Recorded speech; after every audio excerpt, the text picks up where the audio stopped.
With complete coverage of the Utah Hockey Club, this is Cole Bagley of KSLSports.com on 97.5, the KSL Sports Zone.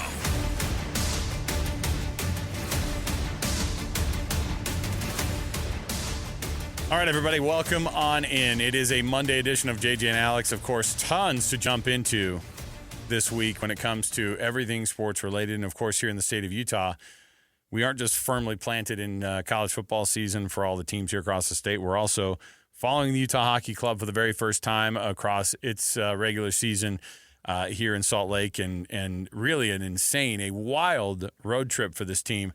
The Utah Jazz, of course, so it's a very full schedule top to bottom. Joining us on the program right now, he is Cole Bagley, Utah Hockey Club insider for KSLSports.com. What's going on, Cole? Not much. Good to be back at the Oval today and a full slate of games ahead of us, so it's good to be back in action. I would assume the team is excited to be back home, considering that the road trip was a pretty. I think they were 1-1-1 going into that final game against Nashville, and man, that must have just been a gut punch on that final game before they came back home. Yeah, I mean they finished a 4-game road trip 1-2-1. 2-2 definitely would have been nice to get, but it's just not the way that things turned out. And yeah, I mean Nashville was a wounded animal, but they played the way that sometimes wounded animals do, and that's being vicious and desperate. And unfortunately, Utah Hockey Club just didn't quite match the intensity or kind of the level of the Predators, and ended up losing. Coach Bear talked about the ozone not being productive enough after the loss to Nashville. I think it was Stenlin talked about the defense needs to be better.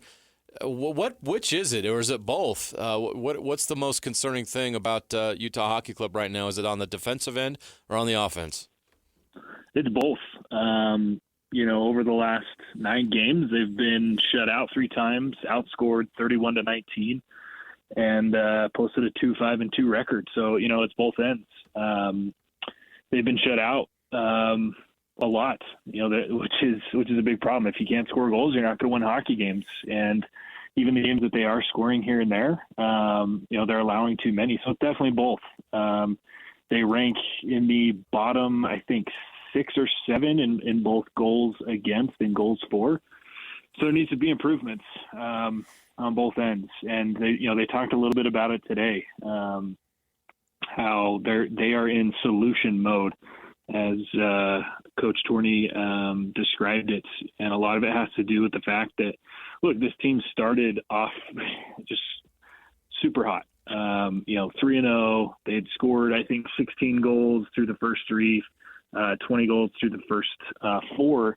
And now over the last 10 games, they've only scored about 20 goals. So, they went from averaging about 4 or 5 a game to averaging just about 2. So it's trying to figure out, what's going on here, and what do those solutions look like? And right now, there's not a clear-cut answer. But what they are doing is they're looking for solutions. They've got 3 days off in between games, and they're continuing to switch up the lines. We should be seeing a different top line against Carolina on Wednesday. I believe Nick Bugstead is going to be moving up to that top center spot, Barrett Hayton down to the third line, and more of that second line of Cooley, Gunther, and Michelli. So, yeah, it's both ends, and they're aware of it. It's an issue, but they're looking for solutions, and they're hoping to figure it out quick, because November does not get any easier.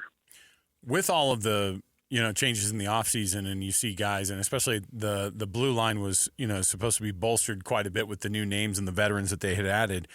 How long does it take to kind of figure out and gel then? Like,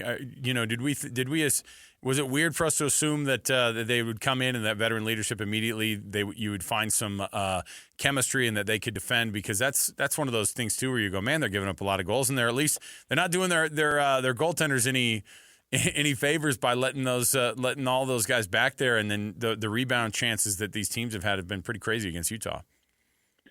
Yeah, I mean, it usually takes 20 to 25 games to really figure out the type of team that you have, what the identity is, and so that's why November is so critical. But it's tough. I mean, the next 3 games are 3 of the best teams in the NHL, and they obviously played two of the best teams already in the Vegas Golden Knights and in the Winnipeg Jets.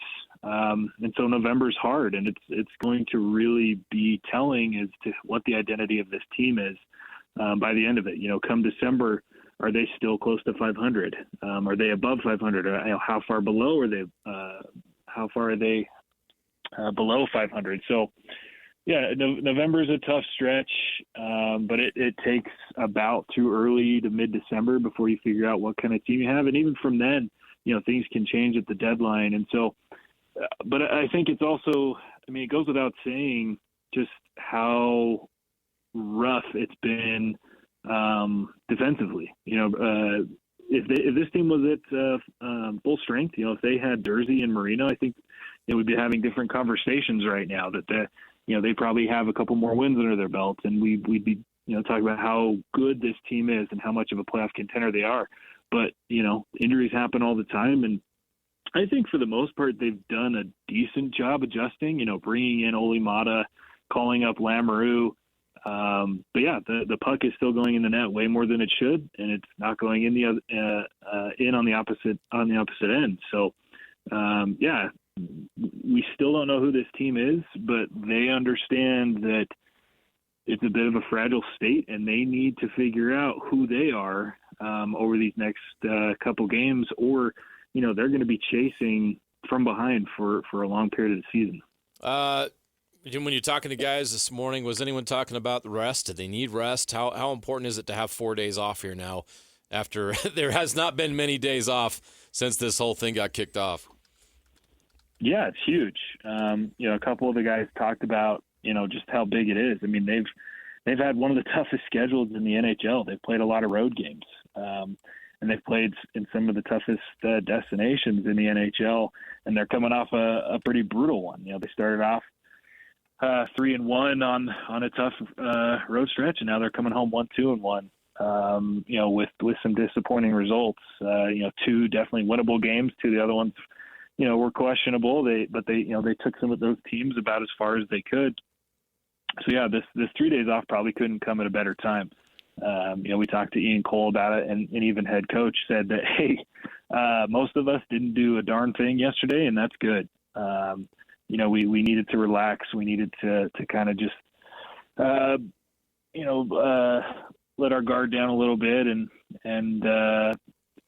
take some time off. And so I think that was a positive, and they still have, the rest of today and tomorrow to continue to prepare. And like I said, November does not get easier. They play the Carolina Hurricanes on Wednesday, who have won, I believe, 8 of the last 9, and they're 10-3. Then they got to play the Vegas Golden Knights again, who are the second best team in the Pacific Division, third best in the Western Conference. And then you got to play the red-hot Washington Capitals, who are getting just premier Alexander Ovechkin at the age of 39, playing like he's 26. So it's not easy, but these 3 days are going to be big, and I know they're kind of doing some soul searching. It's not panic. Nobody's panicking by any means, but they need to figure stuff out because, like I said multiple times, November is so tough. And if you want to be competing for a playoff spot, even late in the season, you got to figure out how to win some games here in November. Help me understand who the newest member of the Utah Hockey Club is, the dog, Archie. What on earth is this 13-week-old puppy doing? So, yeah, Archie is part of a new partnership between America First Credit Union is a supporting partner, and then I believe it's American Vet Dogs. Yeah, America's Vet Dogs. Yeah. Mm-hmm. Yeah. So Archie will eventually be a service animal to a veteran in need, but right now he's a team dog, and he will be available for a meet and greet, I believe on the 15th. When they take on the Vegas Golden Knights. So yeah, he's just a cute little puppy thing. He was given Karel Vejmelka some kisses during the 22 in 22 challenge. The players supported local law enforcement and military in doing suicide prevention, and they did 22 push-ups, and meanwhile, Archie was running around and licking everybody on the face, and it was pretty funny. But yeah, it's a cool program and one that definitely had everybody in high spirits today. But can he play defense? That's right. Can you get him in between the pipes? Actually, you know what would get everyone's spirits up, Cole, is if you have any info on when those sweaters are going to be available. No. Are we close? I thought I heard November. I want a sweater update. It's close. I'm hoping Wednesday. What? Ooh. We will have to. We'll see. But keep your eyes peeled for this week. I don't have anything. Nothing's been officially confirmed, Yeah, but buddy. yeah, keep your eyes open on Wednesday or potentially Friday, and get to Delta Center as early as possible because those things are going to fly off the shelf. Christmas is only 6 weeks away. Yeah. Just saying. True. Well, yeah. You don't need the Temu stuff. All right, get the real ones. No. Come on. Cole Bagley, our Utah Hockey Club insider for KSLSports.com. You can read his byline. You can also get the updates after every game. He, of course, does the hat trick, which is the write-up of each one of those times that the Utah Hockey Club is matching up against somebody, the good, the bad, the ugly of each one of those games. So, Cole, we appreciate it, man. We'll chat with you again. Thanks, guys. We'll see you soon. There you Thanks, go. Cole. Go Bagley. They shouldn't allow – look, the media guys shouldn't be allowed to go in there and buy him first, right? Oh, Jeremy, you've got a guy? We have a guy. Yeah. Okay. I'll tell you later. I think I know about this guy. You should. Did he get you the powder blue sweater? Right? Or not sweater, but hoodie that you're wearing? Yes. Maybe. Okay. Looks good. It's Thank you. nice. How much of the sweater? I paid full price for my gear. Oh yeah. Oh, you better fan than me? What's going on? No, apparently nobody introduced me to your guy. Yeah. Hey, look, is it your bookie too? He'll be in here later. I'll tell you. Oh, okay. No, I know. All right. I'm interested. I don't know. I want to know what the prices are going to be because it's not. It's $175. Is that what they said? Yeah. Well, if you then- go to Fanatics right now, and maybe they'll charge them up because You they're can new. you can pre-order. I don't know. I don't think you can yet. You're gonna have to go buy them in person Okay. first. All right. But Fanatics, if you go on Fanatics, they're offering that's the type of jersey you're gonna be able to buy. If you look Okay. around at the other teams, they're like $170. They're all standard, $175. So okay, $245 then for the Utah Hockey Club, right? They know what we're going to do. They might mark them up. Yeah, we'll see. Okay. Start saving. Hey, by the way, speaking of hockey, listen to the KSL Sports Zone every week, and we of course have been hooking people up all year long with Utah Hockey Club tickets. And we're going to continue to do so the rest of the season. This week, if you listen on Tuesday during the weekly dip-in that Utah Hockey Club General Manager Bill Armstrong has with Hans and Scotty. So if you listen tomorrow during that 2 p.m. hour when Bill Armstrong comes on, you listen for a key word. That key word is Gunther. And be caller number 12. At that moment, you can get yourself a pair of tickets to the Utah Hockey Club versus the Carolina Hurricanes. That's coming up the very next day. So this Wednesday, you can win tickets tomorrow to this Wednesday's game. So there you go. Just got to listen to Hans and Scotty at 2 o'clock tomorrow during that interview with Bill Armstrong. Listen for that keyword Gunther, and then be caller number 12. All right. It's all courtesy of the Utah Hockey Club and the KSL Sports Zone. That is the radio home of the Utah Hockey Club. So there you go. We'll come back.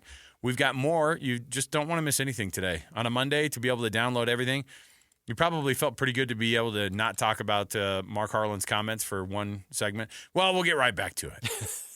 Don't worry, we got you. We won't we won't hit it too much over the head, but we'll see. More to go right around the corner. Stay here, 97.5, the KSL Sports Zone.